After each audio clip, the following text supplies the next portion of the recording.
మీరు 1923లో ప్రవక్త బ్రెన్హామ్ గారికి 14 ఏళ్ల వయసు. ఆయన 1909లో పుట్టాడు.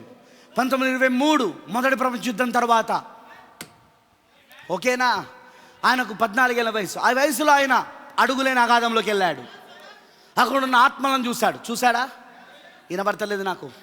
చూశాడా? సరిగ్గా 40 సంవత్సరాలకు, ఆమేన్, అంటే 1923 నుండి 1963 40 సంవత్సరాలు. 1963లో ఆయన జేసీ పెన్నీ స్టోర్లో ఆయన భూమిపైన పాతాలను చూశాడు. ఆయన ఏమని చెప్పాడు? ఇప్పుడు చెరలో ఉన్న ఆత్మలను మెసేజ్లో ఆయన అన్నాడు, ఇది పాతాళమా? నేను 40 సంవత్సరాల క్రితం చూసిన ఆత్మలు ఇప్పుడు భూమిపైన ఇక్కడ జేసీ పెన్నీ స్టోర్లో ఉండుట నేను చూస్తూ ఉన్నాను. ఈ పాతాళంలో ఉన్నానా నేను? సో 40 ఇయర్స్లో ఏం జరిగింది? 40 సంవత్సరాల్లో ఏం జరిగింది? ఇప్పుడు భూమి క్రింది భాగాలలో ఉన్న ఈ అడుగులేని అగాధంలో ఉన్న ఆత్మలు ఇప్పుడు ఎక్కడికి వచ్చేసినాయి? ఇప్పుడు పాతాళం ఎక్కడికి వచ్చేసింది? ఇప్పుడు భూమిపైకి వచ్చేసింది, 3 పరిమాణంలోకి వచ్చేసింది. ప్రవక్త అందుకే 1963లో ఆయన ఎప్పుడైతే ఆ జేసీ పెన్నీ స్టోర్లో వాళ్ళని చూశాడో, పాతాళంలో ఆత్మలను అక్కడ చూశాడో, హల్లెలూయా, నేను పాతాళంలో ఉన్నానా? నేను జేసీ పెన్నీ స్టోర్లో ఉన్నానా, పాతాళంలో ఉన్నానని చుట్టూ తిరిగి ఆయన తనను తాను గిచ్చుకొని, మీడా మనం ఎక్కడున్నామని అడిగాడా లేదా?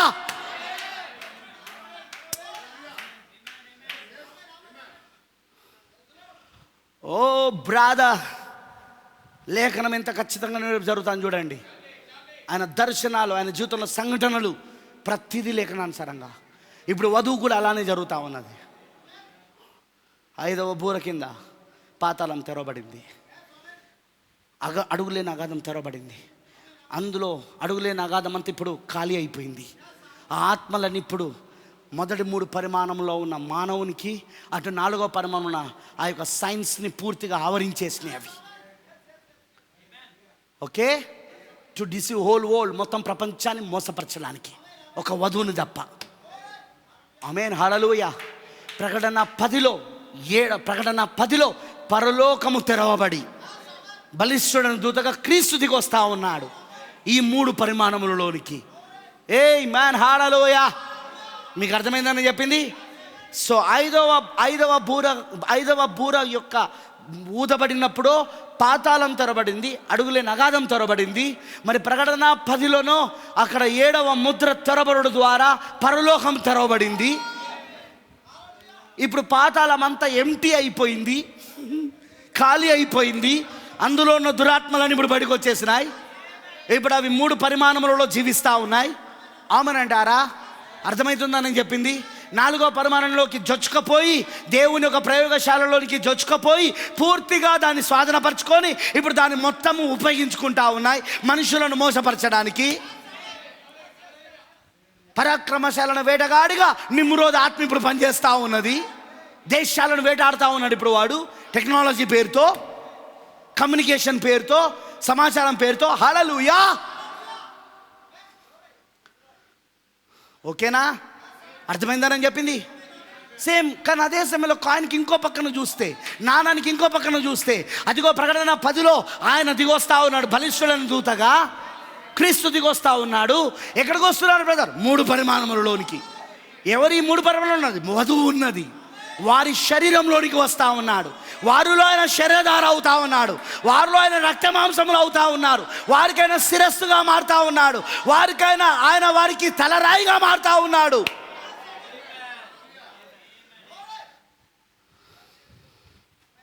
తలపైన పోయబడిన పరిమళ తైలము వలె ఉన్నది. అది అభిషేకం. అది గడ్డం మీద నుండి, చొక్కా అంగీల మీద నుండి, చొక్కా అంచుల వరకు వెళ్ళిపోయింది. అది ఇప్పుడు అందరినీ ఐక్యతలోకి తీసుకొస్తుంది. ఎవరిని? క్రీస్తును, ఆయన వధువుని, 7 సంఘకాలంలో ఉన్న వధువుని, నిద్రించిన వధువుని, సజీవంగా ఉన్న వధువుని. ఏయ్ మ్యాన్, హల్లెలూయా. ఈ 2 దృశ్యాలు మీకు అర్థం కావాలి. ఎందుకు అర్థం కావాలంటే ఇందులో నువ్వు ఎక్కడున్నావో నీకు అర్థమవుతుంది. ఓకే, అర్థమైందని చెప్పింది. సేమ్ ఇప్పుడు ఇంకోటి చూపిస్తాను, గమనించాలి.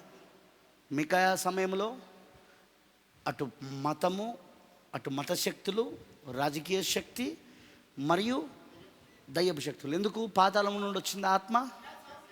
అబద్ధమైన ఆత్మ వచ్చిందా? ప్రవక్తలందరిపైకి కుమ్మరించబడిందా? వారందరి నోటిలో ఏమున్నదట? ఓయ్ చెప్పండి, అబద్ధములాడ ఆత్మ. మీరు గమనించాల్సిన విషయం ఏంటంటే, ఇక్కడ బాగా వినండి, మికాయా సమయంలో అదే, ఇప్పుడు 4వ ముద్రలో అదే. మనం 4వ ముద్రలోనేగా ఉన్నది, లోకపరంగా 4వ ముద్రలోనే కదా. వధువు 7వ ముద్ర కింద ఉన్నది, కానీ మిగతా వాళ్ళందరూ, వధువు కాని వాళ్ళందరూ ఎక్కడున్నారు? 4వ ముద్రలోనే కదా. ఇక్కడ ఏం జరుగుతుంది? మొదటి 3 గుర్రములు, మొదటి 3 రంగులు ఒకటవుతున్నాయా? తెలుపు గుర్రము పౌలు, ఐరేనియస్, మార్టిన్, ఈ 3 తెలుపు గుర్రము. ఓకే. ఎరుపు గుర్రము కొలంబా. ఓకే. తర్వాత నలుపు గుర్రము Martin Luther, John Wesley, Pentecost. ఈ 3 కాలాలు. అర్థమవుతుందా? అది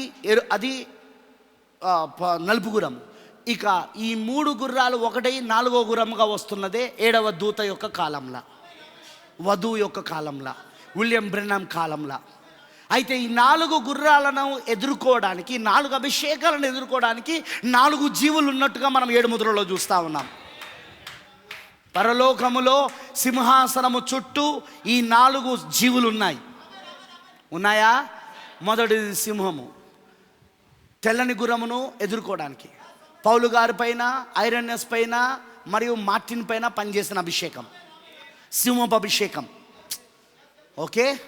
తర్వాత ఎరుపు గుర్రము, అదే థియోతేర సంఘకాలం, అదే కొలంబా సమయము.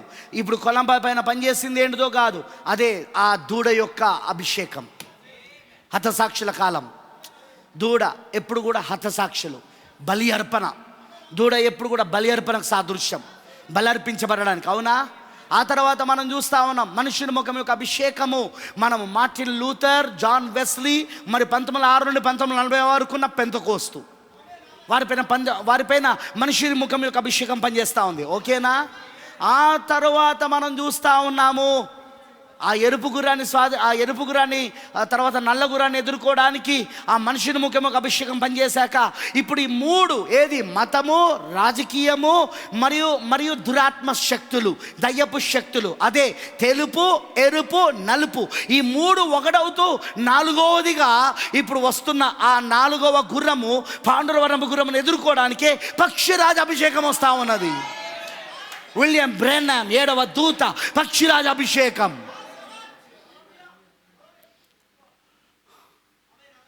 చూడండి, వీటిని యోహాను ప్రకటనలో చూసి రాశాడు. యోహాను రాసేటప్పుడు అవి చరిత్ర కాదు, భవిష్యత్తు, ప్రవచనాలు. ఎందుకంటే యోహాను పక్షిరాజ అభిషేకం కిందుండి రాయలేదు, అది యోహాను సింహపు అభిషేకం కిందుండి రాశాడు. ఎందుకంటే పౌలు గారి కాలంలో ఉన్నాడు యోహాను, సింహపు అభిషేకం కింద ఉండి ఇవన్నీ చూసి రాశాడు ఆయన. అవునా? అర్థమైందని చెప్పింది. సో ఇప్పుడు మనమున్న ఈ కాలము పక్షిరాజ అభిషేకం, 3 శక్తులు ఒకటవుతున్నాయి. ఈ పక్షిరాజ అభిషేకం దేవుడు ఎందుకు ఇచ్చాడు?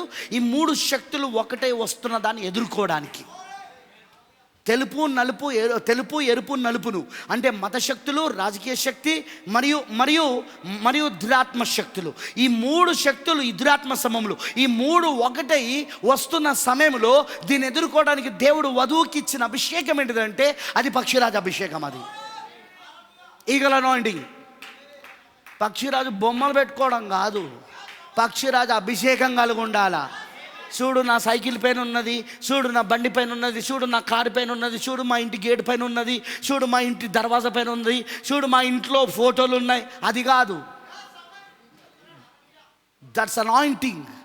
ఆ అభిషేకం నీ పైన ఉండాలా. వాడు మతము ద్వారా చేసే మోసాన్ని, వాడు రాజకీయం ద్వారా చేసే మోసాన్ని, వీటిని కలుపుతూ ఇవన్నీ కలుస్తున్న దయ్యపు, వీటిని అభిషేకిస్తున్న దయ్యపు ఆత్మల యొక్క మోసాన్ని నువ్వు గ్రహించాలా. నువ్వు 4వ ముద్ర సమయంలో అదే జరుగుతున్నది. మిఖయా సమయం చరిత్రలో అదే జరిగింది.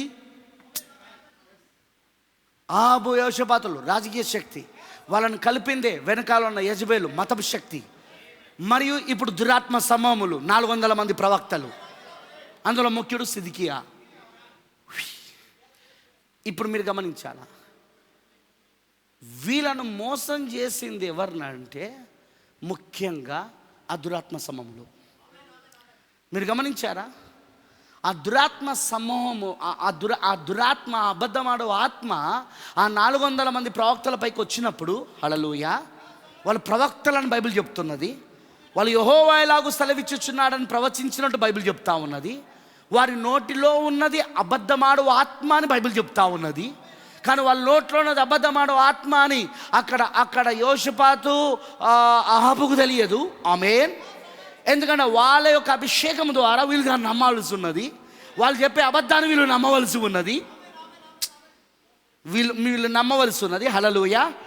ఇప్పుడు ఎక్కడి నుండి మొదలైందంటే అభిషేకం అనేది, అబద్ధమాడో ఆత్మ అభిషేకం అనేది ఎక్కడి నుండి మొదలైందంటే ఆ ప్రవక్తల దగ్గర నుండి. మన మత్తయి సువార్త 24:24 ఏమని చెప్పాడు? సాధ్యమైతే ఏర్పరచమన్న వారిని సైతము మోసగించుటకు అబద్ధ ప్రవక్తలను, అబద్ధ క్రీస్తులను ఉంటారన్నాడు. ప్రవక్తలు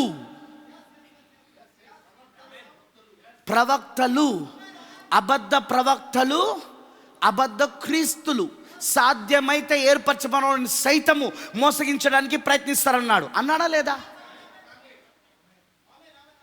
రైట్. సో ఇప్పుడు ఆ అభిషేకం పనిచేయాలి కదా. ఏర్పాట్లో ఉన్న వాళ్ళను వాడు ప్రయత్నిస్తాడు. కానీ ప్రవక్త ఏమన్నాడు? తస్ సెద హోలీ గోస్ట్, పరిశుద్ధాత్మలాగా సెలవిస్తున్నాడు, మిఖాయాలను మోసం చేయలేడు. ఎందుకు? మిఖాయాల దగ్గర ఏమున్నది? మిఖాయా దగ్గర ఏమున్నది? ఏలియా వర్తమానం ఉన్నది. రెండవది 7వ ముద్ర యొక్క దర్శనం ఉంది. 7వ ముద్ర యొక్క దర్శనమును కలిగి ఉన్నాడు మిఖాయా. మరియు ఏలియా వర్తమానాన్ని కలిగి ఉన్నాడు. ఆయన కలుగున్న దర్శనము మరియు ఏలియా వర్తమానం సరిపోతున్నాయా? ఈ రెండు ఒకదానికొకటి సరిపోతున్నాయా? కాబట్టి మిఖాయాలను మోసం చేయడము అసాధ్యం. అది ఈ కాలపు మిఖాయాలను, 5 రకాల పరిచయలు, నిజమైన పరిచయలు కలిగిన వాళ్ళను మోసం చేయడము అసాధ్యం. ఈ కాలంలో ఉన్న వధువుని, నిజమైన పెళ్లి కుమార్తెను మోసం చేయడం అసాధ్యం. వాడు ప్రయత్నిస్తాడు కానీ అసాధ్యం అది. అయితే ఈ అబద్ధ ప్రవక్తలు, ఈ అబద్ధ క్రీస్తులు గమనించారా? ఈ అబద్ధ ప్రవక్తలు ఎవరి కింద ఉంటారంటే ప్రకటన 16:13 ప్రకటన చూపిస్తాను మీకు. ప్రకటన 16:13 ఒక అబద్ధ ప్రవక్త ఉన్నాడు. ఆ అబద్ధ ప్రవక్త యొక్క క్రింద ఈ అబద్ధ ప్రవక్తలు ఉంటారు. సేమ్ ఎట్లా అంటే 400 మందికి ఎలాగైతే ఆ ప్రవక్తలకు సిద్కియా ఉన్నాడో, ఓయ్ మీకు అర్థమవుతుందా? 400 మంది ప్రవక్తలకు సిద్కియా ఎలా ఉన్నాడో ముఖ్యుడిగా, హెడ్గా, ఈ అబద్ధ ప్రవక్తలకు అందరికీ ఒక అబద్ధ ప్రవక్త ఉండబోతున్నాడు. అది ప్రకటన 16:13 కనబడుతుంది. అబ్బా సమయం చాలా అయిపోయింది. అదొకటి చూపిస్తా, రెడీగా ఉన్నాడు. Let's go to the Bible. పరిశుద్ధ గ్రంథంలోనికి వెళ్దాం ఇప్పుడు మనం. ప్రకటన 16. రైట్. ఇది 6th ఏంజిల్ మెసేజ్. వాయిల్స్ అంటే ఇది పాత్రలు. ఇది 6వ దూత యొక్క పాత్ర సమయం ఇది. ఓకేనా? అర్థమైందని చెప్పింది. 6వ దూత తన పాత్రను కుమ్మరిస్తున్నాడు. ఇప్పుడు 6వ దూత పాత్రకు 7వ దూత పాత్రకు మధ్యలో జరుగుతుంది. ఓయ్ వింటున్నారా? ఇప్పుడు 6వ దూత తన పాత్రను కుమ్మరిస్తూ ఉన్నాడు. ఆమేన్. 12వ వచనం నుండి, 6వ దూత తన పాత్రను యూఫ్రటీస్ అని మహానది మీద కుమ్మరింపచగా, తూర్పు నుండి వచ్చు రాజులకు మార్గము సిద్ధపరచబడినట్లు దాని నీళ్లు ఎండిపోయాను. యూఫ్రటీస్ నది, దీని మీద నేను ఆదివారం చెప్తా, ప్రిపేర్ అయ్యండి. ఏంటిది ఇక్కడ యూఫ్రటీస్ నది? ఏంటిది దీని స్పెషాలిటీ? ఏంటిది దీని ప్రత్యేకత? ఏంటిది?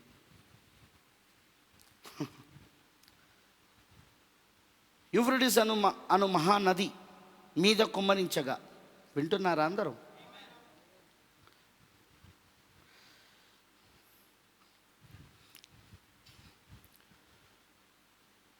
తూర్పు నుండి వచ్చి రాజులకు మార్గం సిద్ధపరచబడినట్లు దాని నీళ్లు ఎండిపోయాను. మరి ఆ ఘట సర్పము నోటి నుండి, బాగా వినండి ఇక్కడ, ఆ ఘట సర్పము నోట నుండి, క్రూరముఖము నోట నుండి, అబద్ధ ప్రవక్తలు కాదు, అబద్ధ ప్రవక్త నోటి నుండి కప్పల వంటి 3 అపవిత్ర ఆత్మలు బయలువెడలగా చూచి తిని. నోట నుండి, అక్కడేంటిది? నోట. మికాయ కాలంలో ఏంటిది? నోరే.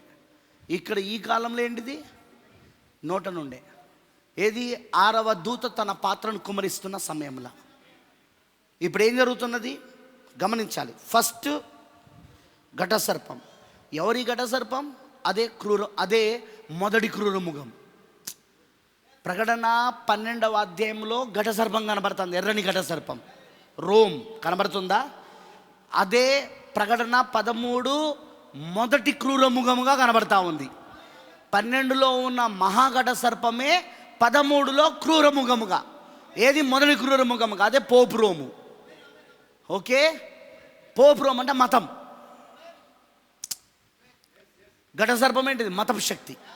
పోపు రోమ్, ఓకే, మతపు శక్తి. రెండవది క్రూరముఖము నోట నుండి. ఏంటి క్రూరముఖం? ప్రకటన 13లో భూమిలో నుండి వస్తున్న క్రూరముఖం. ఘట సర్పము పోపు రోము.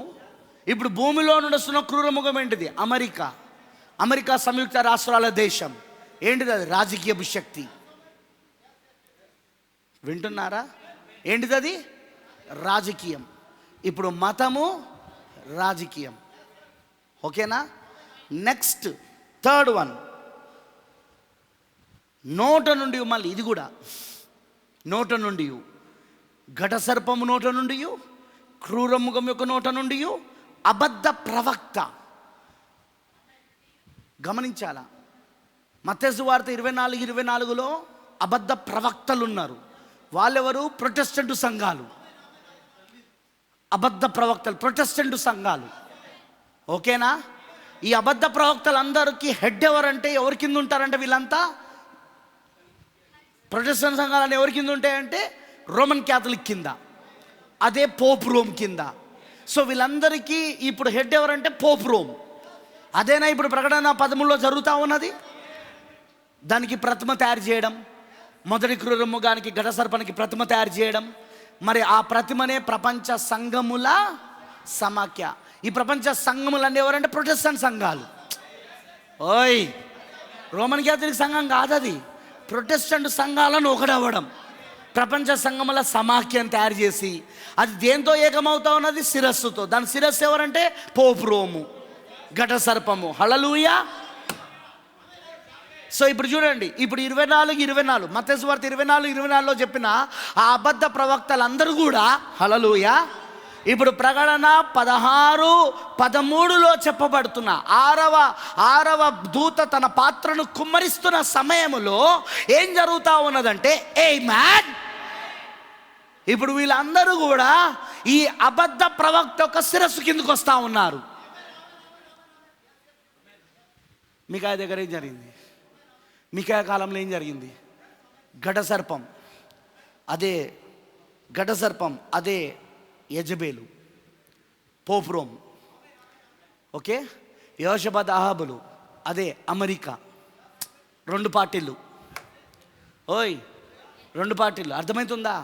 యెహోషాపాతు, అహాబు యెహోషాపాతులు ఒకటే రాజ్యం, 2 పార్టీలు. డెమోక్రటిక్, రిపబ్లికన్స్ ఒకటవుతున్నారు. మీకు అర్థమైందని చెప్పింది. పట్టుకున్నారా? ఎలక్షన్స్ టైంలో కొట్టుకుంటారు, తర్వాత మళ్ళీ ఒకటవుతారు. ఎందుకంటే సీటు కోసం, అంతే. అది మామూలే, అది ఆమేన్. ఆ స్పిరిట్ అర్థమైందని చెప్పింది. సో నెక్స్ట్ ఇప్పుడు అదేంటిది? రాజకీయం, రాజ్యపు శక్తులు. ఓకే, అదే ఇక్కడ చూస్తున్న క్రూరముఖం. తర్వాత మూడవది 400 మంది ప్రవక్తలు, అబద్ధ ప్రవక్తలు. మత్తయి సువార్త 24:24 అబద్ధ ప్రవక్తలు. దాంట్లో ముఖ్యుడు సిద్కియా, అబద్ధ ప్రవక్త, పోపు. ఇక్కడ అబద్ధ ప్రవక్త ఎవరు? పోపు. ముగ్గురి నోటిలో నుండి అబద్ధమాడు ఆత్మ, కప్పల వంటి అపవిత్ర ఆత్మ. ఆమేనంటారా? మీకు అర్థమైందా? క్రూరముఖము నోటి నుండి, ఘటసర్పము నోటి నుండి, క్రూరముఖము నోటి నుండి, మరియు ఇక్కడున్న అబద్ధ ప్రవక్త నోటి నుండి కప్పల వంటి 3 అపవిత్ర ఆత్మలు. మతము, రాజకీయము, దురాత్మ శక్తులు, ఈ 3 ఒకటవుతున్నాయి ఇక్కడ కూడా. మికాయా కాలంలో అదే, 4వ ముద్రలో అదే, ఇక్కడున్న అర్మగిద్దోను యుద్ధం కాలంలో కూడా అదే. ఎందుకంటే వీళ్ళు ఎక్కడికి వెళ్తున్నారో తెలుసా? అర్మగిద్దోను యుద్ధానికి, 3వ ప్రపంచ యుద్ధానికి. మికాయా కాలంలో ఏం జరిగిందో తెలుసా? 3వ ప్రపంచ యుద్ధం. మికాయా నిలబడ్డాక, మికాయా 7వ ముద్ర దర్శనం కలుగుండాక, ఏలే వర్తమానంతో నిలబడ్డాక వాళ్ళని యుద్ధంలోకి తీసుకెళ్ళి చంపింది. ఏలియా ప్రవచనం యుద్ధంలో జరిగింది. ఇప్పుడు కూడా ఏలియా ప్రవచనం అర్మగిద్దోను యుద్ధం 3వ ప్రపంచ యుద్ధంలో జరుగుతుంది. Due catch it? మీరు పట్టుకున్నారా? చదుదాం. 14వ వచనం.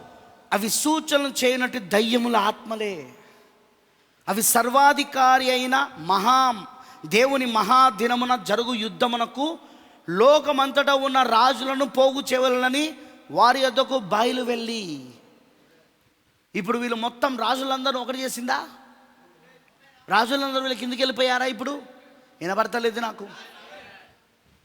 మతము, రాజకీయము మరియు దురాత్మ సమూహములు, ఈ 3 ఐక్యత పొందుకుంటున్నాయి. ఐక్యత పొందుకొని ఏం చేస్తున్నాయి? రాజులందరినీ కూడా, అంటే భూమిపై ఉన్న ప్రైమ్ మినిస్టర్లను, ప్రెసిడెంట్లను అందరినీ కూడా ఒకటి చేస్తున్నాయి. ఓకే, అర్థమైందని చెప్పింది. ఆమేన్, హల్లెలూయా.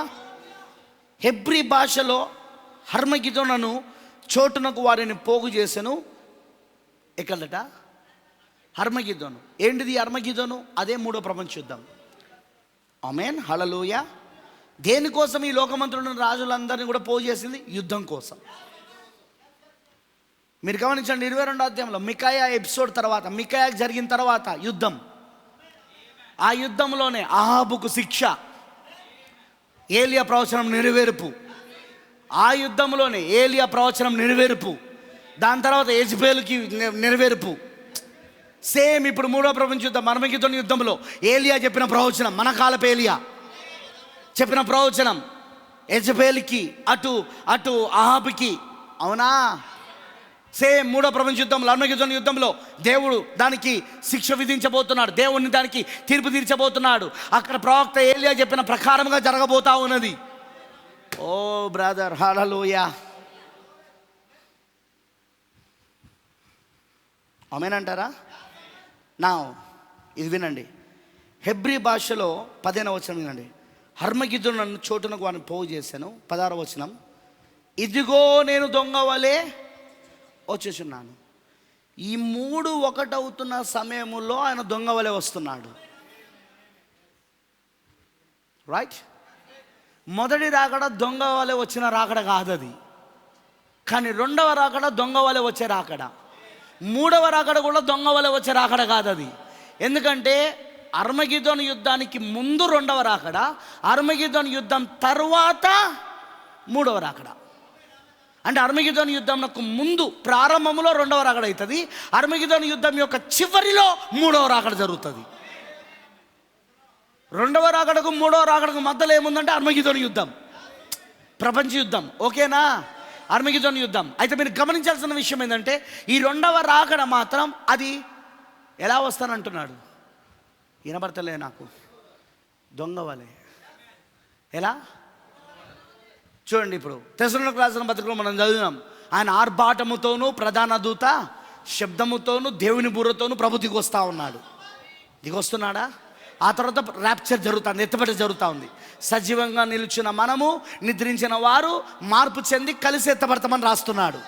5వ అధ్యాయానికి వచ్చినప్పుడు, 4వ అధ్యాయంలో ఆ మాట చెప్పాడు. 5వ అధ్యాయానికి వచ్చినప్పుడు ఆ కాలముల గురించి కానీ ఆ విషయాల గురించి కానీ మీకు నేను రాయాల్సిన అవసరం లేదు, ఎందుకంటే ప్రభు దొంగ వలె వస్తాడు. ఇప్పుడు ఆయన ఎలా వస్తానని రాస్తున్నాడు? ఆయన దొంగ వలె వస్తాడు. హల్లెలూయా. సో 1923లో వచ్చిన రాకడ ఏంటి? దొంగ వలె వచ్చింది. ఆమేన్ అంటారా? ఆయన దొంగ వలె వస్తున్న రాకడ అది. హల్లెలూయా. ఆర్భాటముతోను ప్రధాన దూత శబ్దముతోను దేవుని బుర్రతోను ప్రభు దిగి వస్తూ ఉన్నాడు. ప్రవక్త ఏమన్నాడు, దాన్ని మాట్లాడుతూ ఏమన్నాడు ఆయన, అదిగో రోమియో ఎలాగైతే జూలియట్ కొరకు అర్ధరాత్రి వేళలో వచ్చి ఆమెను దొంగలించుకొని వెళ్ళిపోయాడో, ఇప్పుడు కూడా ఆయన అలాగుననే చేయుచున్నాడు. మన రోమియో ఇప్పుడు దొంగ వలె వచ్చి మనల్ని తీసుకొని వెళ్ళిపోతున్నాడు ఆయన.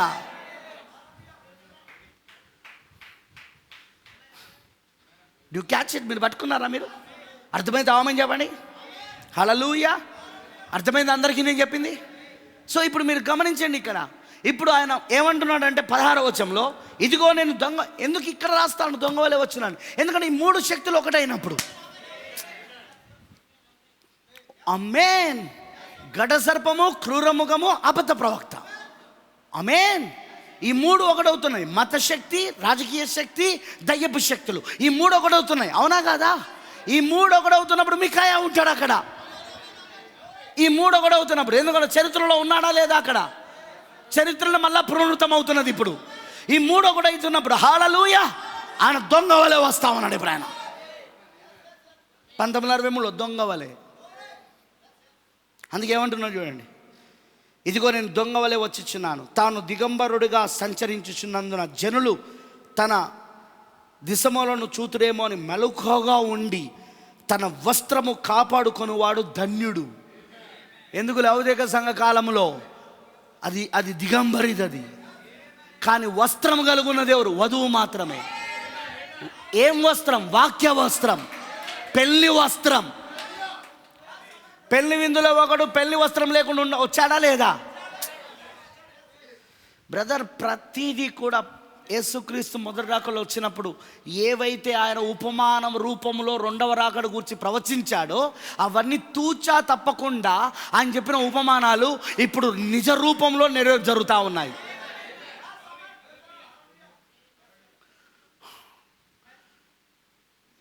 ఆమేన్. పెళ్లి వస్త్రము అదే, వాక్య వస్త్రం అదే, ఈ గడియ వర్తమానం. ఆమేన్. ఆ గడియ వర్తమానం కలుగున్నది ఎవరంటే వధువు మాత్రమే. మిగతా వాళ్ళు లవదిక సంకాలంలో మిగతా వాళ్ళు పిచ్చి పట్టిన వాళ్ళు, వాళ్ళ మానసిక స్థితి బాగలేదు ప్రజలది. అందుకే వాళ్ళ దిగంబరంలో ఉన్న సంగతి సంఘశాఖడు గ్రహించలేకపోతా ఉన్నాడు. వాడు వేసుకొని పట్టు చీర కట్టుకుని ఆ అమ్మాయి నిలబడి పాటలు పాడవచ్చు, వాక్యం చెప్పొచ్చు. లేకపోతే అతను సూటు బూట్ వేసుకొని టైల్ కట్టుకొని స్టైల్గా నిలబడి వేసింది ఇంకోసారి వేయకుండా అలాంటి ప్రసంగాలు చేయొచ్చు. బట్ నువ్వు ఇంకా దిగంబరివే. కానీ ఆ సంగతి నువ్వు ఎరగవు, ఎందుకంటే నీ మానస్థితి బాగాలేదు. అలానా లేఖనం చెప్తా ఉన్నది, దానిని ఎరగదు. ఉందా? నువ్వు దిగంబరివిటివి, దిక్కుమాలిన దానివి, గ్రుడ్డివాడివి, దౌర్భాగ్యుడివి, దరిద్రుడు, అయినను దానిని ఎరగకుండా ఉన్నావు నువ్వు. అంటే మానసిక స్థితి బాగలేదు. కానీ వధువుకి మాత్రం వస్త్రం ఉంది. ఆయన ఆయన ఆయన ఆయన దొంగ వలె వస్తున్న సమయంలో వధువు ఏం కలుగుందంటే వస్త్రాన్ని కలుగున్నది, వాక్య వస్త్రాన్ని కలుగున్నది. ఆమె నడి నెత్తి మొదలుకొని అరకాల వరకు వాక్యమే. ఆమె వాక్యముగా మారిపోయి ఉన్నది. ఆమె వాక్య వస్త్రాన్ని కలుగున్నది. ఆమె ఇప్పుడు పెళ్లి వస్త్రాన్ని కలుగున్నది ఇప్పుడు ఆమె.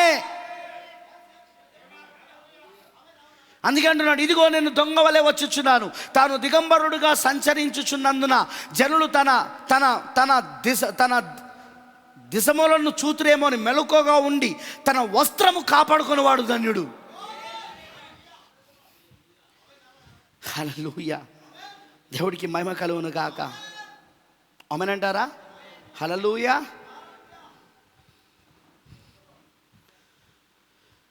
తన వస్త్రాన్ని కాపాడుకునేవాడు, తన వస్త్రాన్ని కాపాడుకుంటూ దానిని గమనిస్తూ ఉన్నవాడు ధన్యుడు. అతను దిగంబరిగా ఉండకుండా ఎక్కడ తన దిశమల యొక్క సిగ్గు కనబడుతుందేమో అని తన వస్త్రాన్ని కలుగుండి కాపాడుకుంటున్నవాడు ధన్యుడు. ఈరోజు ఈ వర్తమానంలో నువ్వు ఉంటూ ఉన్నావంటే ధన్యుడివి. ఎందుకంటే ఈ వర్తమానమే నీకు వస్త్రమై ఉన్నది, ఈ వాక్యమే నీకు వస్త్రమై ఉన్నది. ఈ వర్తమానాన్ని విడిచిపెట్టడం అంటే నువ్వు వస్త్రాన్ని వదిలిపెట్టడం. వస్త్రాన్ని వదిలిపెట్టడం అంటే నువ్వు కూడా ఒక లవోదీకుడిగా మారిపోయావు, ఒక లవోదీకురాలుగా మారిపోయావు. నువ్వు అంటే దిగంబరివయ్యావు. మతి స్థిమితం పోయింది నీకు, నీ మతి స్థిమితం చెడిపోయింది.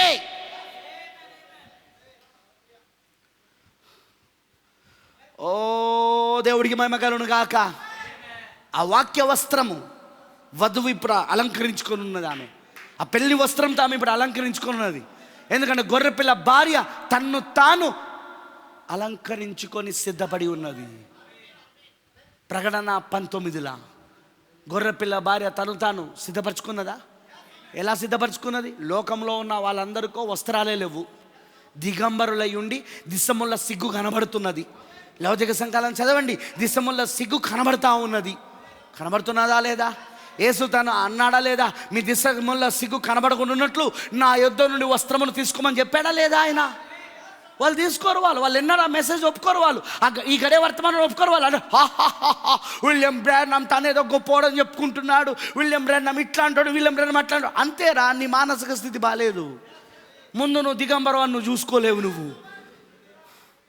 నువ్వు లవదీకియా స్థితిలో ఉన్నావు కాబట్టి, లవదీకియా అభిషేకం ఉంది కాబట్టి, నువ్వు మానసిక స్థితి బాగలేక నువ్వు గుడ్డివాడవైనావు కాబట్టి దిగంబరి అనే సంగతి కూడా నువ్వు గ్రహించలేని పరిస్థితిలో ఉన్నావు. ఎందుకంటే నీకు పిచ్చి పట్టింది. నీకు మానసిక స్థితి బాగాలేని వాళ్ళు మాత్రమే వాళ్ళు దిగంబరులను గ్రహించారు. ఇప్పుడు ఈ లవదీక సంఘకాలంలో ఉన్న వారి పరిస్థితి ఏంటంటే మానసిక స్థితి వాళ్ళది బాగలేదు కాబట్టి వాళ్ళు దిగంబరుల సంగతి వాళ్ళు గ్రహించారు. వస్త్రాలను కట్టుకున్న వాళ్ళు మాత్రం వాళ్ళు ఎగతాళి చేస్తూ ఉంటారు. వస్త్రాలను కట్టుకుని ఉన్న వాళ్ళని మాత్రం వాళ్ళు ఎగతాళి చేస్తూ ఉంటారు. ఇప్పుడు నువ్వు వస్త్రాన్ని కాపాడుకోవాలా? ఎందుకు ఈ 3 శక్తులు ఒకటైనాయి. ఆయన దొంగ వలె వచ్చాడు. ఆయన దొంగ వలె వచ్చాడు. 1963 ప్రకటన 10 దొంగ వలె వచ్చాడు. ఏ సమయంలో? 6వ దూత తన పాత్రను కుమ్మరిస్తున్న సమయంలో. ఏం జరుగుతూ ఉన్నది? అదిగో ఘట సర్పము, అటు అటు క్రూరముఖము, అబద్ధ ప్రవక్త, ఈ ముగ్గురు ఒకడవుతా ఉన్నారు. ఘట సర్పము మతశక్తి, మరియు క్రూరముఖము రాజకీయ శక్తి, మరియు అబద్ధ ప్రవక్త. వింటున్నారా? వారి దయ్యపాత్మలు. చూసినాక మికాయ కాలంలో వాళ్ళ నోట్లో నుండి ఏమొస్తుంది? అబద్ధమైన ఆత్మ, దయ్యపాత్మలు. ఈ 3 ఒకటైపోయినాయి. ఇప్పుడు ఈ 3 ఐక్యత పొందుకొని ఉన్నాయి. ఇప్పుడు ఈ 3 ఐక్యత సమయంలోనే ఆయన దొంగ వలె వచ్చాడు. ఆయన మరి ఎవరైతే ఆ వస్త్రాన్ని ధరించుకున్నారో వాళ్ళందరూ ధన్యులై ఉన్నారు. ఆ వస్త్రం దొంగిలించబడకుండా, వారి దిశముల సిగ్గు కనబడకుండా కాపాడుకుంటున్న వాళ్ళందరూ ధన్యులై ఉన్నారు. కానీ మిగతా లవదీకలలో ఉన్న వాళ్ళందరూ మాత్రము దిగంబరులై ఉండి, గుడ్డి వాళ్ళై ఉండి, దిక్కుమాలిన వారై ఉండి, దరిద్రులై ఉండి, దాన్ని ఎరగని స్థితిలో, అంటే మానసిక స్థితి బాగలేక పిచ్చి పట్టిన స్థితిలో ఉన్నారు వాళ్ళు ఇప్పుడు.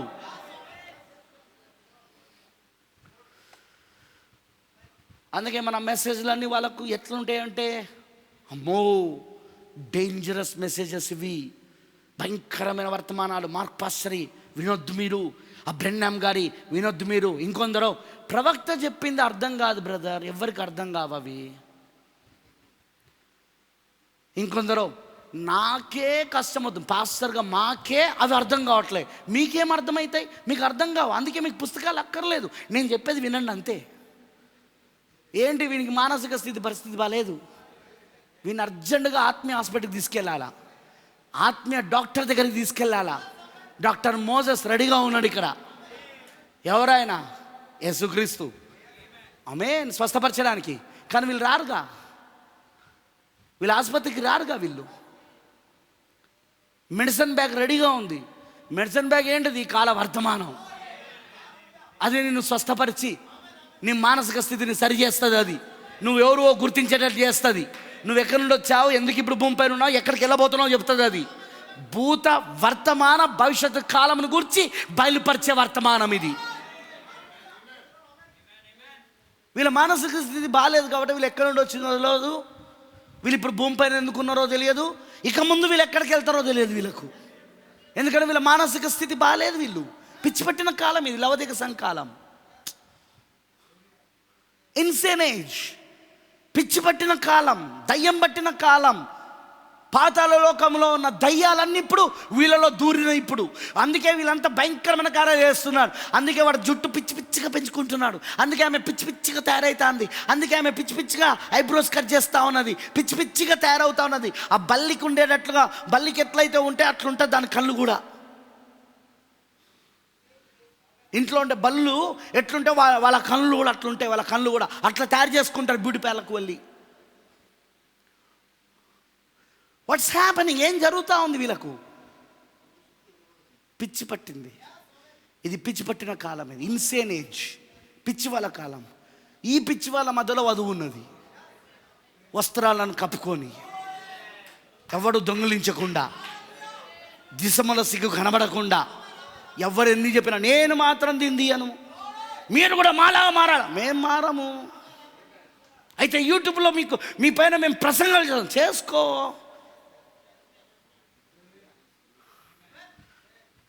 మీ గురించి మేము పుస్తకాలు తయారు చేస్తాం, మీ గురించి మేము దాని ఏమంటారంటే పాంప్లెంట్ తయారు చేస్తాం, అంత ప్రచారం చేస్తాం, వాల్ పోస్టర్లు వేస్తాం, అబద్ధ ప్రవక్త వీళ్ళ వేసుకో.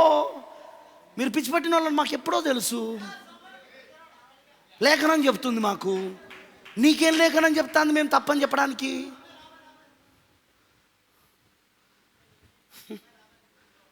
ఫోర్త్ సీల్, 4వ ముద్ర, 16వ అధ్యాయంలో 12వ వచనం, 16వ అధ్యాయం 12వ వచనంలో వింటున్నారా?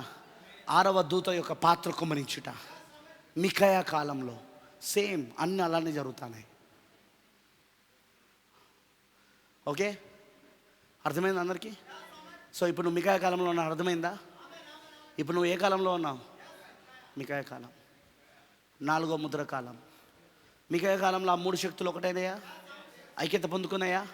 రాజకీయ శక్తి, మతపు శక్తి మరియు దయ్యపు శక్తులు ఒకటైనా ఇవన్నీ ఐక్యతకు వచ్చినాయా? ఇవి అదే సమయంలో మికాయా కాలంలో జరిగినట్టుగానే 4వ ముద్రలో తెలుపు, ఎరుపు, నలుపు 3 గుర్రాలు. 3 గుర్రాలు ఏంటిది? మతము, రాజకీయము, దయ్యపు శక్తులు, మరణం. 3 ఒకటైనాయి. అయినాయా? వినబడతలేదు నాకు. 4వ ముద్రలో అలానే ఇప్పుడు 6వ దూత యొక్క కుమ్మరింపులో, ఆ పాత్ర కుమ్మరింపులో ఇక్కడ 16వ అధ్యాయంలో అర్మగెద్దోను యుద్ధానికి వెళ్ళే ముందు, 3వ ప్రపంచ యుద్ధానికి వెళ్ళే ముందు, మికాయా దగ్గర కూడా 3వసారి జరిగే యుద్ధానికి వెళ్ళే ముందు 2-3 యుద్ధాలకు మధ్యలో, ఇప్పుడు కూడా 2వ ప్రపంచ యుద్ధం 3వ ప్రపంచ యుద్ధానికి మధ్యలో గడసర్పము, క్రూరముఖము, అబద్ధ ప్రవక్త. ఎందుకంటే ఈ ప్రవక్తలందరూ అబద్ధ ప్రవక్త కింద ఉన్నారు, దయ్యపాత్మలు. ఓకేనా? ఘటసర్పం అంటేనే మతము, మరి క్రూరముఖం అంటే రాజకీయము, అదే అమెరికా. ఘటసర్పం అంటే పోపు రోము, మతము, మరి క్రూరముఖం అంటే రాజకీయం, అమెరికా. ఇటు అబద్ధ ప్రవక్త అంటే పోపు. అతని కిందనే ఈ మత్తయి సువార్త 24:24లో ఉన్న అబద్ధ ప్రవక్తలందరూ ఉన్నారు. ఇప్పుడు దయ్యపాత్మలు. ఈ 3 ఒకటయ్యి అర్మగెద్దోను యుద్ధానికి తీసుకెళ్తానాయి, 3వ ప్రపంచ యుద్ధానికి. అవునా? అక్కడ కూడా యుద్ధానికి తీసుకెళ్ళింది. మికాయా కాలంలో కూడా ప్రవక్త ఏమన్నాడు? ముద్రలు పగలగొట్టి తెరబడినప్పుడు మత కల్లోలం మొదలైంది. మత కల్లోలాలు, ఓయ్, ముద్రలు తెరబడినప్పుడు. కానీ బూరలు ఊదబడినప్పుడు మాత్రం రాజకీయ కల్లోలాలు మొదలైనాయి. అందుకే వధువు ముద్రలు తెరబడు ద్వారా ఆమె క్రీస్తుతో ఐక్యతలోకి వస్తుంది. ఆమె వాగ్దాన దేశమైన పరిశుద్ధాత్మ, దేనికి ఏ లేఖనంలో అయితే ఆమె గురించి చెప్పబడిందో ఆ లేఖనానికి ఆ పరిశుద్ధాత్మ అభిషేకంలోకి తీసుకొస్తుంది. కానీ బూరలు ఊదబడినప్పుడు అది రాజకీయ గందరగోళం ద్వారా, రాజకీయ కల్లోలం ద్వారా భౌతిక ఇజ్రాయేలులను తిరిగి వాళ్ళ పాలిస్తున్న దేశానికి తీసుకొస్తుంది. అది ఎవ్రీథింగ్, ప్రతిదీ చెప్పబడినట్లుగానే జరుగుతూ ఉన్నది.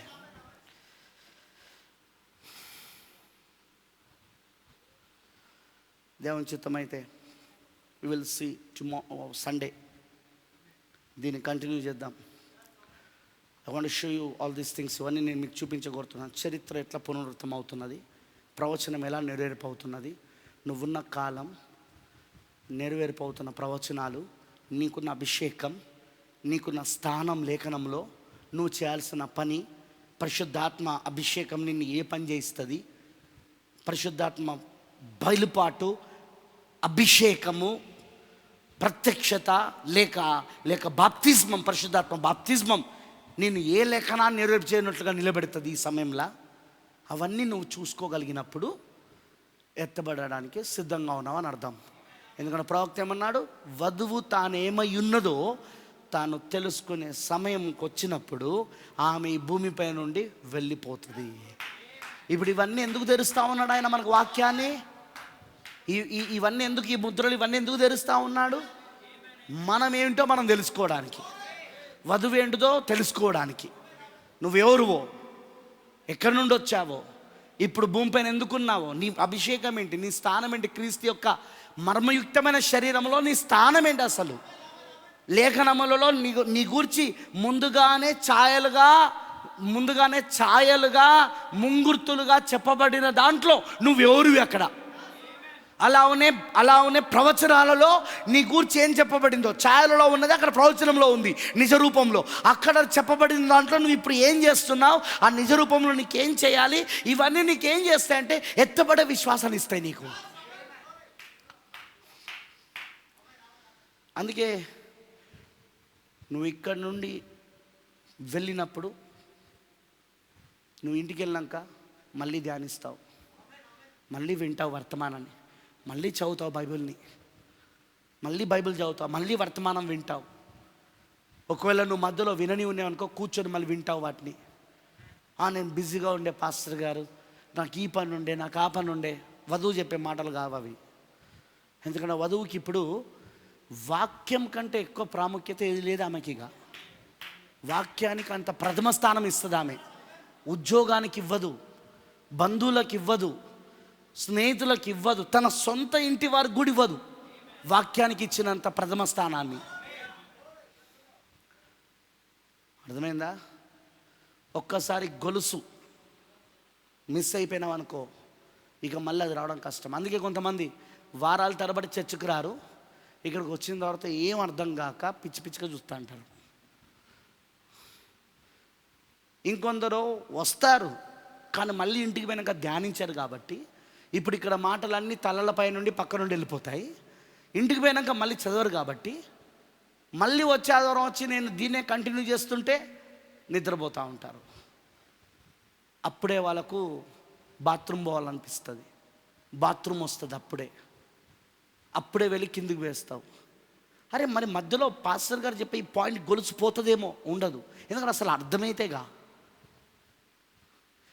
2 గంటల ప్రసంగములో నువ్వు 2 సార్లు బాత్రూమ్ పోయి వచ్చినావంటే నీకు ఏం అభిషేకం ఉందో నాకు తెలియదా ఒక సంఘ కాపరిగా? ఇంకొందరు పిల్లల పేరుతో పిల్లలను చూపి బయటికి తీసుకెళ్ళిన పాస్టర్ గారు, వాళ్ళకి నేర్పిస్తే నేర్చుకుంటారు వాళ్ళు. చర్చిలోకి వెళ్ళి బయటికి వెళ్ళొద్దని నేర్పిస్తే నేర్చుకుంటారు వాళ్ళు. నేర్పిస్తే, ఎందుకంటే బాలుడు నడవలసిన ఉత్తరం వానికి నేర్పమని ఉంది, నువ్వు నేర్పలేవు. వాని పేరుతో నువ్వు పోవాలా, ఆ అమ్మాయి పేరుతో నువ్వు వెళ్ళాలా, చిన్న పాప పేరుతో, తల్లిగా తండ్రిగా.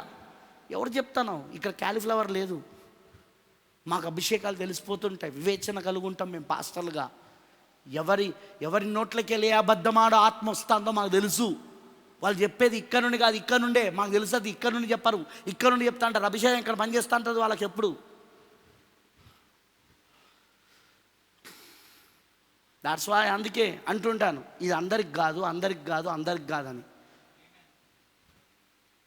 ఎందుకంటే నాకు తెలుసు ఇది అందరికి కాదని. ఏం చేయగలం? దేవుడు ఏర్పరచుకోకపోతే, దేవుడు ఎన్నుకోకపోతే ఏం చేయగలం? ఇన్నిసార్లు చెప్పిన 10 సార్లు కిందికి వేస్తుంటే ఏం చేయగలం? దానికి మళ్ళీ ఈగో ఫీలింగ్లు. నన్నే అన్నాడు పాస్టర్, ఈగోస్ మళ్ళీ అడ్డొస్తాంటే అవి. హోలీ స్పిరిట్ కరెక్ట్ చేస్తున్నాడని అర్థం చేసుకోరు, పరిశుద్ధాత్మ దాన్ని సరి చేస్తున్నాడని అర్థం చేసుకోరు. ఈగోలు. మాకు దొరకడా పాస్టర్? ఎక్కడో ఒక దగ్గర ఆయన తప్పులు దొరికితే అప్పుడు చెప్తా ఆయన సంగతి. ఈగోస్ ఫీలింగ్లు ఇవన్నీ మా తెలియదు అనుకుంటున్నావా? వధువుకి అన్ని పరిమాణాలు తెరవబడ్డాయి. మీకు అర్థమైందా? వధువుకి ఇప్పుడు 3 పరిమాణాలు తెరవబడ్డాయి.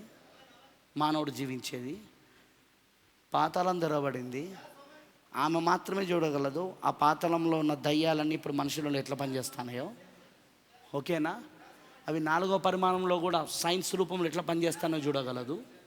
నెక్స్ట్ 6వ పరిమాణము కూడా ఆమెకు తెరవబడింది. ఆయన భక్తుల జీవితం తెరవబడింది. ఆ వధువుగా ఉన్న 7 సంఘకాలలో నిద్రించిన ఆ పరిశుద్ధుల జీవితం ఆమెకు తెరవబడింది. ఓకేనా? ఆ ఫేత్ సివిలైజేషన్, ఆ విశ్వాసపు నాగరికత ఆమెకు తెరవబడింది. అదే సమయంలో 7వ పరిమాణం కూడా తెరవబడింది. ఎందుకంటే ఆ 7వ పరిమాణం కూడా ఇప్పుడు ఎక్కడికి వచ్చిందంటే భూమిపైకి. సో ఇప్పుడు ఆమెకు అన్ని తెరవబడింది ఇప్పుడు ఆమెకు. అందుకే ఆమెను మోసం చేయడం సర్వలంగా. కొందరు మీకు అన్ని తెలిసినట్టు మాట్లాడతారు. అదే నేను చెప్పేది, అన్ని తెలిసేదే వధువు. అన్ని తెలిసినట్టు మాట్లాడడం కాదు, అన్ని తెలుసుండేదే వధువు. అన్ని తెలుసుండేదే వధువు. 7 ముద్రలు విప్పబడింది అందుకు. ఆమెకు అన్ని తెలిసి ఉండడానికి, భూతకాలంలో ఏం జరిగింది, వర్తమాన కాలంలో ఏం జరుగుతున్నది, భవిష్యత్ కాలంలో ఏం జరుగుతుంది, అన్నీ తెలుసుండేదే వధువు. అందుకే ఆమె ఆ గ్రంథాన్ని తిన్నందుకు ప్రవచించగలుగుతుంది. ఆమె దేనికోసం? నీకు కడుపు నొప్పి ఉంది, దేవుడు తీసేస్తున్నాడు, ఓ సిస్టర్ నీకు పిల్లలు లేరు, దేవుడు నీకు ఇస్తాడు. ఆ ప్రవచనాలు కావివి. రాజులను గూర్చియు, రాజ్యములను గూర్చియు, ఆయా భాషలు మాట్లాడే వారిని గూర్చి, భవిష్యత్తు గూర్చి, ప్రపంచ భవిష్యత్తు గూర్చి ప్రవచించేది వధువై ఉన్నది. అందుకే ఆమె ఈ చివరి కాలానికి, ఆమె వర్తమానికుని క్రింద ఆమె ఈ చివరి కాలానికి చివరి స్వరమై ఉన్నది. ఆమెనే ఇప్పుడు ప్రవక్త అయి ఉన్నది ఆమె. ఎందుకంటే ప్రవచిస్తుంది కాబట్టి, ఆ గ్రంథాన్ని తిన్నది కాబట్టి. అందుకే ప్రవక్త అయి ఉన్నాడు ఇక్కడ. వధువు ప్రవక్త అయి ఉన్నది ఇప్పుడు ఆమె.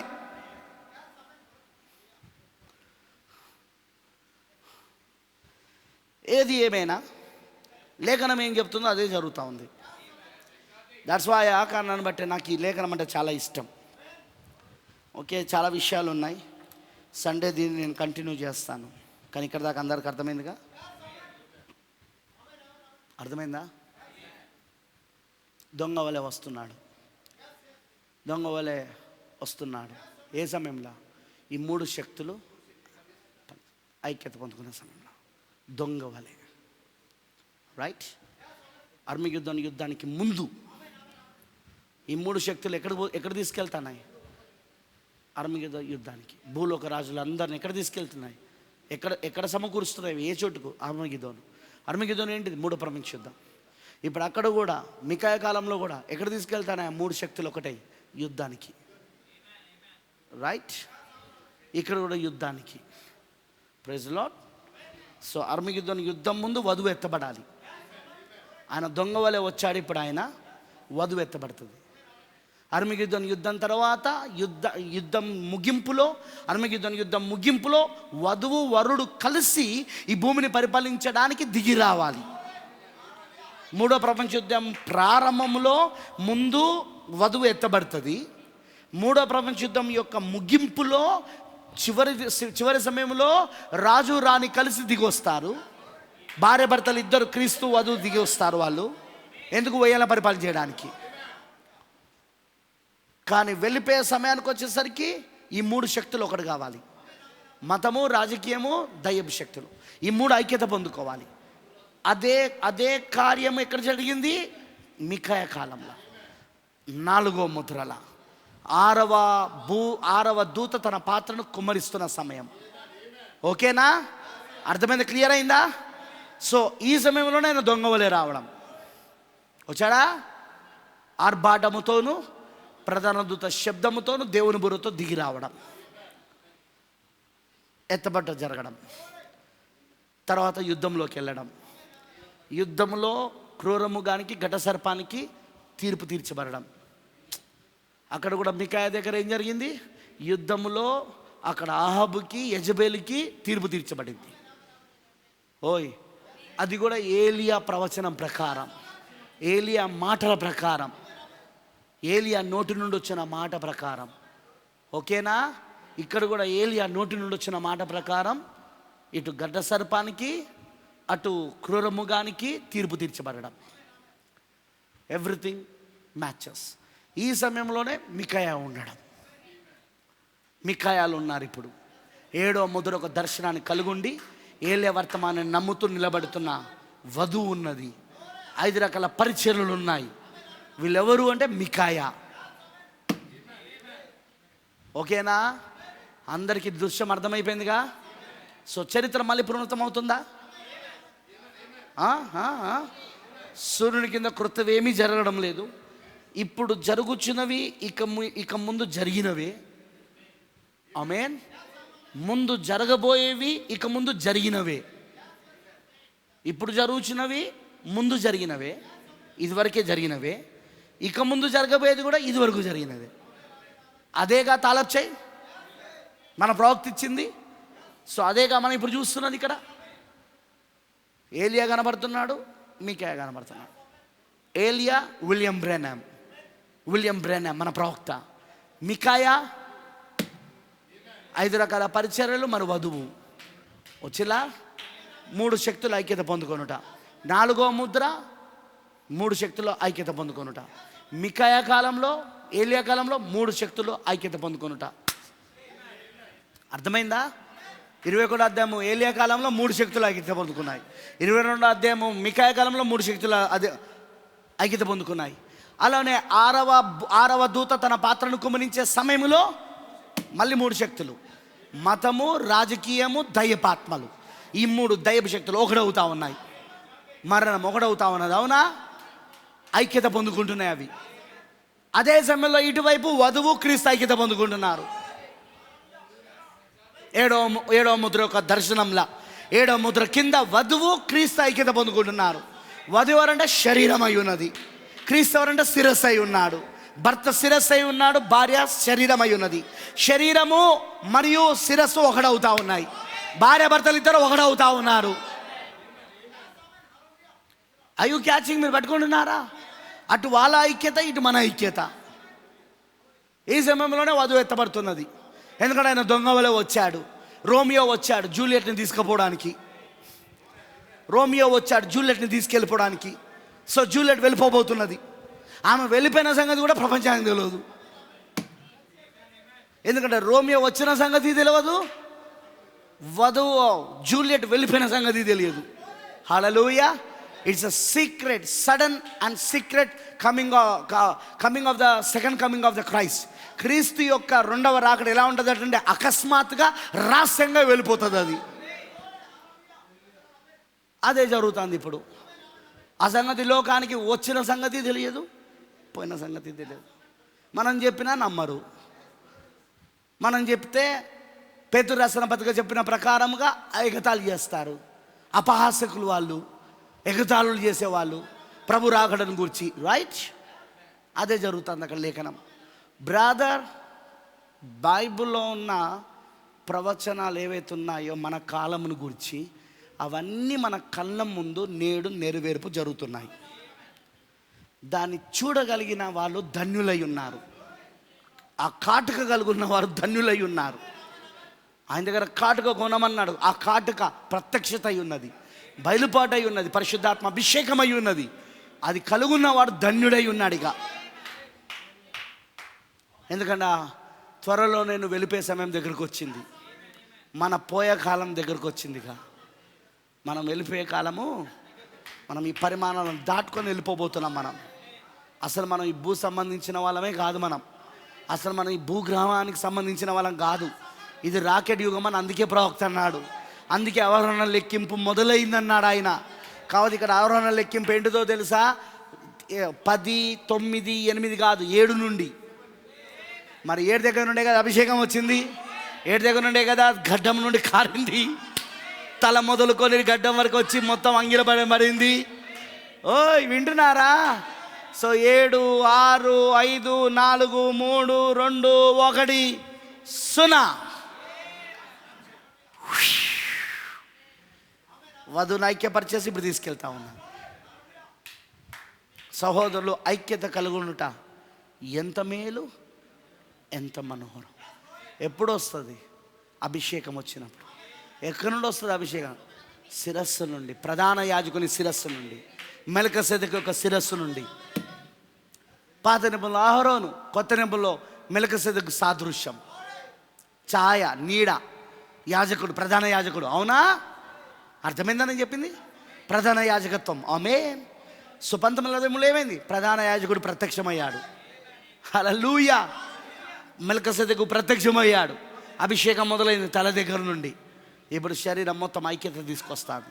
క్రీస్తు యొక్కయు వధువు యొక్కయు. వధువు ఎవరు? 7 సంఘకాలలో ఉన్న వాళ్ళందరూ.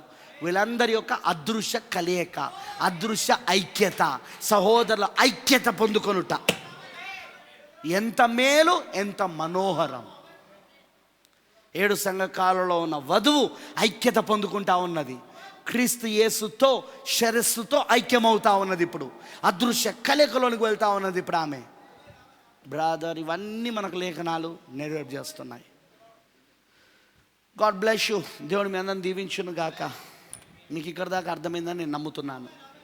Let us pray. ప్రార్థన చేసుకుందాం.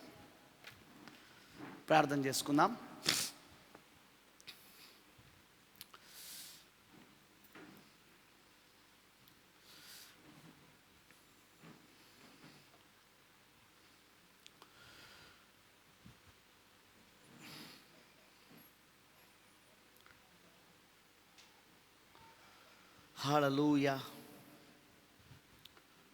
మహోన్నతుడా, సర్వోన్నతుడా, సర్వశక్తిమంతుడా, నీకు స్తోత్రములు తండ్రి.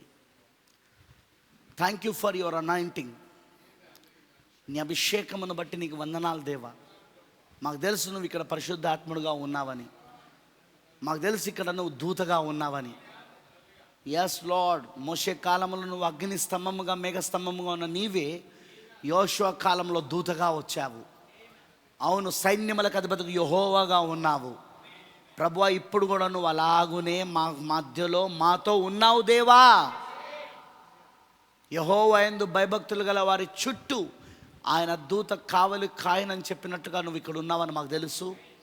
నీ అగ్నిస్తంభం ఇక్కడ ఉన్నది.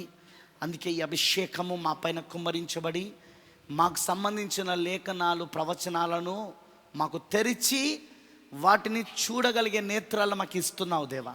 అవి ఎట్లా నెరవేర్పు జరుగుతున్నాయో మేము చూస్తున్నాం. ఇప్పుడు అవి మాలో ఎలా శరీరధార అవుతున్నాయో, ఎలా వాక్యము మాలో శరీరధార అవుతున్నాము, అలానే ఈ శరీరము వాక్యముగా ఎలా మారుతూ దాన్ని మేము నెరవేర్పు చేస్తున్నామో మాకు ఇప్పుడు అర్థమవుతా ఉన్నది ప్రభువా.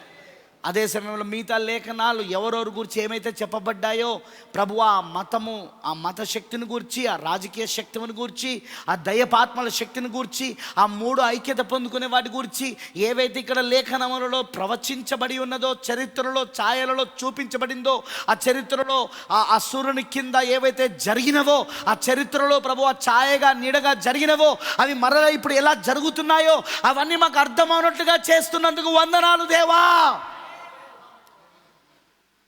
మా కనులకు కాటుకనిచ్చావు నువ్వు చూడడానికి. వీటిని బట్టి నీకు స్తోత్రం. అవి మాలో నెరవేర్పు జరుగుతున్నాయి దేవా. ఆ బబులోను ఆత్మ ఎలా ఉందో మాకు అర్థమవుతున్నది. బబులోను ఆత్మ అందరినీ బానిసలు చేసింది. ఇప్పుడు అదే ఆత్మ మళ్ళీ బానిసలు చేస్తున్నది. పాదముల దగ్గర ఉన్న మహాబబులోను ఆత్మ అందరినీ మళ్ళీ బానిసలుగా చేస్తున్నది. భూలోకంలో ఉన్న జనులందరినీ మోసపుస్తున్నది, రాజులను మోసపుస్తున్నది. అది ఎందుకంటే ఆ లేఖనాలు నెరవేర్పు జరుగుతున్నాయి దేవా. మోసపోకుండా ఉన్నది కేవలం నీ వధువు మాత్రమే. ఎందుకంటే ఆమెకు ముద్రలు తెరవబడుట ద్వారా, ఈ గ్రంథము తెరవబడుట ద్వారా, ఆ సింహం యొక్క గర్జన, ఆ సింహం యొక్క ఆర్భాటం, ఆ 7 ఉరుముల యొక్క స్వరము, ఈ ముద్రలను తెరుచుట ద్వారా ఆమె మోసపోకుండా అవన్నీ కాపాడుతున్నాయి ప్రభువా. అందరూ మోసపోయారు. ఆ 400 మంది ప్రవక్తలు, దాని ముఖ్యుడైన సిద్కియా, రాజకీయపు శక్తులు, అలానే అనుకున్న మత శక్తులు అన్నీ మోసపోయాయి ఆ సమయంలో, మికాయ సమయంలో. కానీ మికాయ మాత్రం మోసపోలేదు. ఎందుకంటే అతనికి 7వ ముద్ర ఒక దర్శనం ఉంది ప్రభువా. Is having the 7th seal vision. 7వ ముద్ర ఒక దర్శనము. అతను చూశాడు, సింహాసనం పైన ఆయన ఆసీనుడై ఉండడం చూశాడు ఆయన. ఎస్ లార్డ్, హల్లెలూయా. పరలోకం యొక్క పరిమాణం ఆయనకు తెరవబడింది. 7వ పరిమాణం తెరవబడింది. చూడగలిగాడు. ప్రకటన 10ని చూడగలిగాడు. 7వ పరిమాణం తెరబడడం చూడగలిగాడు. బలిష్ఠుడైన దూతను చూడగలిగాడు. ఏలియా వర్తమానముతో నమ్ముతూ నిలబడ్డాడు ప్రభువా. అందుకే మికాయాను మాత్రం వాళ్ళు మోసం చేయలేకపోయారు. మికాయాను మోసం చేయలేరు కూడా. ఈ కాలంలో ఉన్న మికాయాలను వాళ్ళే ఆ 5 రకాల పరీక్షలలో ఉన్న సేవకులను వాళ్ళే ఆ 7వ ముద్ర కింద, ఆ 7వ ముద్ర కింద ఉన్న వధువు, పెళ్లి కుమార్తె మికాయాలు ఏ పరిస్థితుల్లో కూడా వాళ్ళు మోసపరచబడరు ప్రభువా. అక్కడ మికాయా మోసపరచబడలేదంటే చరిత్రలో, ఇప్పుడు కూడా మోసపరచబడరు. మికాయాలు మోసపరచబడరు ఇప్పుడు కూడా. ఎందుకంటే చరిత్ర మాకు సాదృశ్యం, చరిత్ర మాకు ఛాయ, చరిత్ర మాకు నీడ, ముంగుర్తు ఇప్పుడు జరుగుతున్న దానికి. అందుకే ఈ మికాయాలు మోసపోవు. అవసరమైతే చెరసాలలో వేయబడతారు కావచ్చు, మందిరాలు ముయ్యబడతాయి కావచ్చు, కొనడము అమ్మడాలు అంటే వాళ్ళ ఆస్తులన్నీ సీజ్ చేయబడతాయి కావచ్చు, వాళ్ళ బ్యాంక్ బ్యాలెన్స్లు సీజ్ చేయబడతాయి కావచ్చు. కానీ అప్పుడు ఆ ఒత్తిడి సమయంలోనే పలకబడిన మాట ఒక పరిచర్య. నోరు పలకబడిన మాట పరిచర్య, నోరు పరిచర్య మొదలవుతుంది. ప్రభువా, వాచ్ థర్డ్ పుల్ అని నీ ప్రవక్త ద్వారా నువ్వు చెప్పావు. When the squeeze comes watch third pull. ఆ ఒత్తిడి వచ్చినప్పుడు ఆ మూడో ఈడుపును గమనించండి, ఆ పలకమైన మాట యొక్క పరిచయం గమనించండి అన్నావు. ప్రభువా, ఎంత అద్భుతమైన విషయాలు ఇవన్నీ కూడా. దీనికి జరగకుండా ఆపడం ఎవ్వరి వల్ల కాదుగా. ఖచ్చితంగా అక్కడ రాయబడిన ప్రకారము, ప్రవచించబడిన ప్రకారం నువ్వు ఆయా కాలంలో జరగవలసిన నియమించిన లేఖనాలు ఏవైతే ఉంటాయో అలానే ఈ కాలంలో కూడా నువ్వు నియమించిన లేఖనాలు జరగకుండా ఆపడం ఎవరి వల్ల కాదు ప్రభువా. అది ఖచ్చితంగా జరుగుతాయి. మా పాత్రలో మేము జరిగిస్తాం. మేము వధువు పాత్రలో ఉన్నాం, మేము మికాయ పాత్రలో ఉన్నాం. ఏలియా పాత్రలో విలియం బ్రెన్నమ్ గారు ఆయన జరిగించేశాడు. ఆయన పని ఆయన ముగించేశాడు. ఏలియా తర్వాత వచ్చిన వాడే మికాయ. అంటే మేము ప్రభువా 5 రకాల పరిచర్యలు వధువు అయి ఉన్నది. ఖచ్చితంగా ఇప్పుడు వాళ్ళు కూడా అలానే ఉంటారు. కృప చూపించి మా పైన ఇంకా మేము దీన్ని గ్రహించినట్లు వచ్చి. నాకు తెలుసు చాలామంది తలలపై నుండి ప్రక్క నుండి వర్తమానం వెళ్ళిపోయిందని నాకు తెలుసు దేవాది. కానీ ఇది ఎవరి కొరకు నువ్వు ముందుగానే నిర్ణయించి పెట్టావు, వాళ్ళకు మాత్రం తప్పకుండా పనిచేస్తున్నది, ఖచ్చితంగా పనిచేస్తున్నది. అది కృప చూపించు, దయ చూపించు, దీవించమని నీకు సమర్పిస్తూ యేసుక్రీస్తు నామములో ప్రార్థిస్తున్నాము. ఆమేన్. God bless you all. దేవుడు మీ అందరినీ దీవించును గాక.